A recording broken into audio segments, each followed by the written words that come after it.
this broke that was gripping the Capitol, this car czar fuss. Where was he? Where is he? Members of the president's auto task force testifying on Capitol Hill. In fact, they're doing so right now. But one guy not there is the car czar himself, Stephen Ratner. Missing today, dodging a lot of questions today.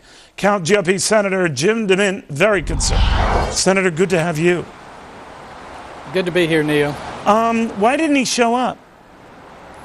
Well, I just came from the hearing. Obviously, I was disappointed we didn't have a chance to question the czar, but that's one of the whole reasons for the president to appoint, I think, 16 czars now, is they are not confirmed by the Senate and they're not accountable to us.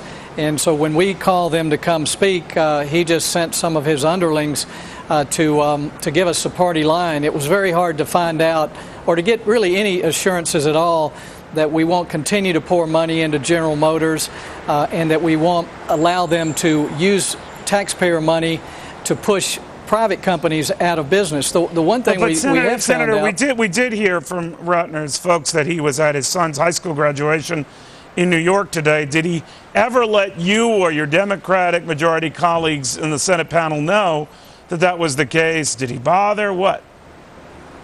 Well, I'm not sure what he told the chairman, but I certainly was not told. But and I understand if he needed to be somewhere else, and we'll try to call him back up. But the fact is, we have very little authority over this czar situation, the auto situation. Well, how do your Democratic colleagues feel about that? I mean, because there are 16 of these guys now, and while they're not all called czars, some I guess are called masters and grand poobahs or something like that, but there are a lot of them. And they're not answerable to either Democrat or Republican senators or representatives. So it's got to be chafing all of you guys. Well, the Democrats seem to be okay with it because they generally agree with the president that it's okay for the federal government to manage large aspects of the private sector.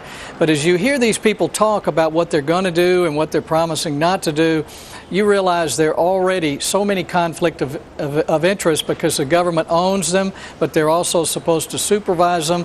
But they're saying it's a private company now, so they don't have to do the reporting that we require of public companies. It is already getting so confusing that it would be funny if it wasn't so tragic. But Senator, these czars or whatever, they control a lot of money. Between the 16 of them, close to $1.8 trillion of federal money, overseeing everything from banks and auto companies to folks in between. And if they're not answerable, accountable to you guys, who are they accountable to? Well, they're reporting to the president, and he is the CEO of the American economy right now. And the Congress made this mistake, and when we passed this $700 billion bailout, we essentially gave them a $700 billion slush fund to play with. And now the Secretary of Treasury Geithner is saying even when that money is paid back, he can continue to use it for other things that he wants to do. We've got some amendments, Neil, that we're going to attach to some legislation to require congressional approval when the government is converting these loans to private equity. There's a lot we have to do to rein this in, but right now it's out of control, and the president is the king, and the czars work for him. Indeed. All right, Senator, thank you very, very much. Thank you, Neil. All right, so it's official. We have, speaking of which,